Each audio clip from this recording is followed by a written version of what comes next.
Nasa ko yung ano, utak ng baboy. Ngayong araw mga kapulutan, so magluluto ulit tayo ngayon ng isa sa mga putok-batok na recipe. Pero lalagyan natin, iibahin natin gaya ng request ng ating kapulutan sa live natin kagabi. So meron tayo may nag-request ha? Oo, may nag-request na naman. Meron tayo ditong pork. So abang-abang mga kapulutan kung anong gagawin namin dito susunod. So ang gagawin natin dito sa baboy, ilalaga lang natin siya hanggang sa lumambot at hanggang sa magmantika siya. So stay tuned mamaya.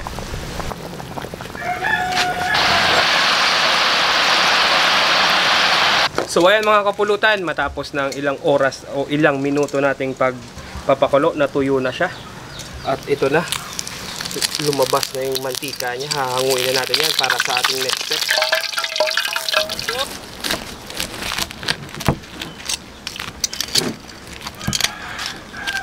Tumarak sir ba? Barak na. Ayan mga kapulutan.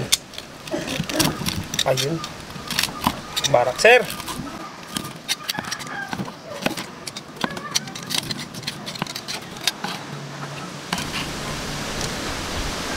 So ayan mga kapulutan, natapos na natin kanina, sinama namin tong utak ng baboy sa pagpapakulo. Ayan. Ilalagay natin yan dito sa ating crispy pork bagnet. Ayan. May suka. Tapos sili. Ito na yan, kasi maanghang yung sili namin na yan, yung mga kapulutan. Tapos tansyahin na ho natin. So ayan mga kapulutan, matapos natin lagyan ng asin kanina yan, halo-haloin na natin.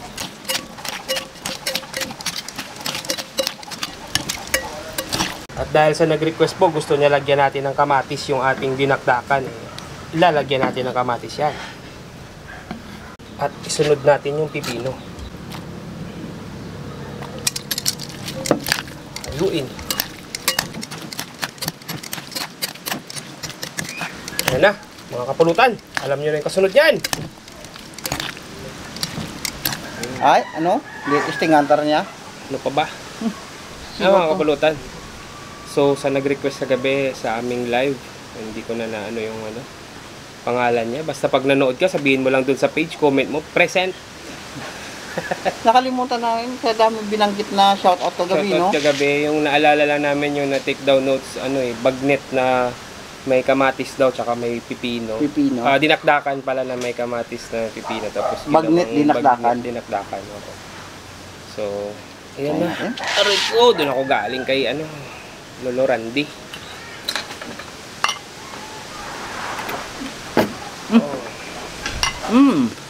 Sabi naman crispy niya. Crispy.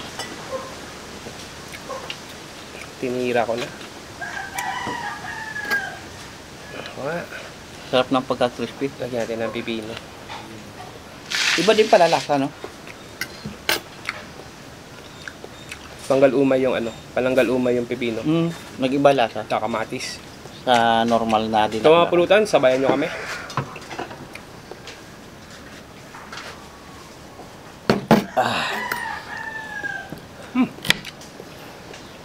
Nakakakilig yung alak. So baka mapansin nyo, konti lang yung dalawa lang kami. Nasa ko yung utak ng baboy. Utak ng balat? Saktong-saktong bagnet yung pagkakasira.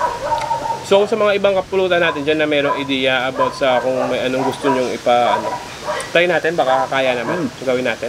At saka dapat available lang dito sa amin yung mga ingredients. Shout out nga pala sa Randy Andong. Tsaka kay Kaguto Matet. Na naglilinis ng motor. Yung nag-live kami kagabi mga kapulutan, nabasa namin sa comment section doon na daming subscribers ng Pulutan ko yung ideas na taga Ilocos. Dami. Ang dami. Ano ba doon? Ilocos, meron doon Rome, Italy, Kulasi, Hamtik. Si Matet kasi taga Hamtik. At saka si shoutout pala, yung sabi niya kagabi, na skip mo daw yung pa-shoutout niya. Sino? Pero tingin ko, na-shoutout natin si Mary Ann Sagum. Mary Ann Sagum, ma'am. Shoutout sa'yo. Shoutout. RJ Silverio ng Leso. Shout out sa'yo, sir. Shout out. At syempre kay Rick Sardina. Yung poging-poging si Rick Sardina. Oo, nag-video call sa amin kagabi after ng live. Sa Facebook ko kami nag-live mga kapulutan. Sa Facebook ba? Ay, oo, sa Facebook. Sa Facebook tayo nag-live kagabi. Puro baboy yung pulutan natin. No? Sunod-sunod naman tayo. Sunod-sunod baboy. Bukas ano kaya? Mahuli kaming chokoy. Chat nyo kung paano ito. Pato. Pato? Nakatikim ka na ba ng dinakdakan na pato? Hindi pa. Hindi pa? Dinakdakan Uso yan sa Isabela. Hindi tayo pupunta next month, di ba? Possible. Pag sa awa ng Diyos, baka. Mamit namin si Chef RJ. Chef RJ, shout out siya. Yun lang talaga ang pangarap ko sa buhay ko. Mamit si Chef RJ. Oo. Kasi simula noon pa, talagang lang talaga yan. Si Tuldok. Oo, si Tuldok lang yun siya mag-comment. Ang Tuldok ay may salaysay. Tapos ano pa? Siguro, parang ganito gawin natin. Mag-alay naman tayo ng mga pulutan na para sa mga kaibigan nating mga Ilocano. Hindi kaya tayo. Mag 1 week tayong Ilocano dishes. Oo, yun. Oo, tapos madami din doon nag-comment yung sa video natin na sa ulo. Yung sa ulo, yung mga lugar na wala na yung Gold Eagle. Oy, wala nang Gold Eagle sa... Masyadong ngayon highlights ngayon yung Gold Eagle, pero sa sobrang muna kami. Nagtanduay muna kami, mga kapulutan. Kasi parang yung pag-partner ng baboy tsaka goy-igoy. Oo, parang medyo parang hindi maganda, yung kasi kakain ka ng masebo tapos iinom ka ng malamig. Baka mag-build up yung sebo dun sa tiyan natin hindi tayo matunawan. Buti pa si Matit, nagpapaganda lang ng motor niya. Oo. Si Matit ang yabang kasi nandito sa likod ng set, nagpasikat ng motor. Oo. Kahapon naman si Betamax TV may bagong biling e-bike. Wow. Ni-road trip na niya agad kahapon, pumunta sa bahay, nakasama sa live. Ang galing talaga nung tapos yung bata na yun. Pulutan natin doon na linggo, habang nag-shoutout kami. Ay, nako. Ganito, tanggal lahat sa kagutom tsaka sa Betamax. Kabilang side. Naku, Ganadong shoutout. Hirap pag-guest ng mga hub-hubbers tsaka mukbangers sa sa set ng pulutan. Kaya nga pala, speaking of hub-hubbers at mukbangers, may mga bashers kasi na sinasabi sa atin na medyo yung pulutan natin ay palagpat. Di ba madami yung may isang basher dun nasabi lawlaw yung niluluto natin saka yung hindi yung normal na alam nilang luto yung ginagawa natin. Oo. Ulit na lang sinasabi namin yung mga kapulutan na yung title po ng aming channel ay Pulutan Cooking Ideas. So, ibig sabihin, pagka pulutan yan, bara-barahan yan, bara-barang luto lang yan. Kasi ang habol mo dyan, pulutan. So, di ba?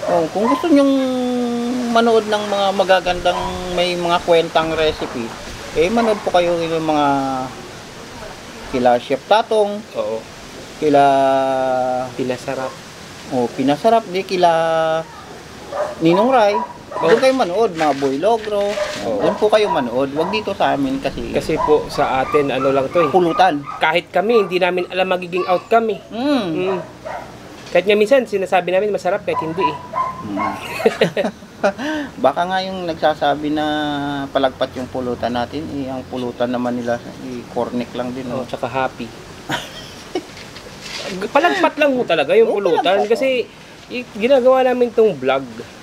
Hindi kami nag-iisip na paano pasarapin. Although given na nasasarap yan, pero masyado more on tayo. Hula-hula kung yung mga mixtures ng mga pinaggagawa natin pang typical na inuman lang. Hindi natin kailangan magpasiklab dito ng mga recipe na sobrang masasarapan kayo. Kasi may nakalagay doon. Maliban sa pulutan, sa description, meron pang cooking. At sa bandang huli, meron pang ideas. Mm. Kumbaga ganito, dinakdakan. Binigyan namin kayo ng idea na sa susunod na lulutuin nyo, pulutan nyo, dinakdakan. Mm. Bahala na po kayo dun sa recipe nyo. Kasi yung sa amin naman, nabigyan lang po kayo ng idea. Na, Kasi yung pangpulutan naman, usually sa aming mga walang kaya sa buhay, kung ano lang ang meron sa aming kusina, yung mga yun lang resources. din ang ginagamit namin. Mm. Hindi namin kailangan mag-trying hard para bumili pa lang kung ano-ano mga kapulutan kasi hindi po tayo ganun kayaman na at hindi rin po ganun ka-accessible yung bayan namin para sa mga ganung ingredients. At saka, hindi tayo nagluluto para sa kagaya ng mga 5-star hotel, ng 5-star restaurant, yung mga mamahaling restaurant. Hindi ganun yung gusto namin ipaabot sa inyo mga kapulutan. Kaya nga title ng channel natin Pulutan Cooking Ideas. Tsaka ka-clarify ko lang sa lagi nagtatanong dyan sa comment section na mga pinalayas na kas. Wala pong pinalayas. Sila po yung umalis. At saka isa pa, kung gusto nyong manood ng magandang mga luto, punta lang kayo sa Kagutom TV at syempre Randy and Andong. Doon masasarap yung luto nila. Yung talagang pagkain talaga. Yung pangkain talaga yun. Yung pang-ulam talaga. Yung mga lutong bahay na ginagawa nila. Betamax TV. Kasama ba yun? Nakikain ako doon nung nakaraan. Masarap naman. Masarap naman. Oo, syempre. Tingin ko naman, pag pinapanood ko siya, parang sakto lang naman yung mga ginagawa niya. Tama din naman. Masarap. Nasarapan ako sa luto niya. Oo. On cam. On cam. Pag off cam, Talikod, sabihan ko siya. Sabi ko, Bor, pangit. okay naman. Okay na. Kaya mga kapulutan,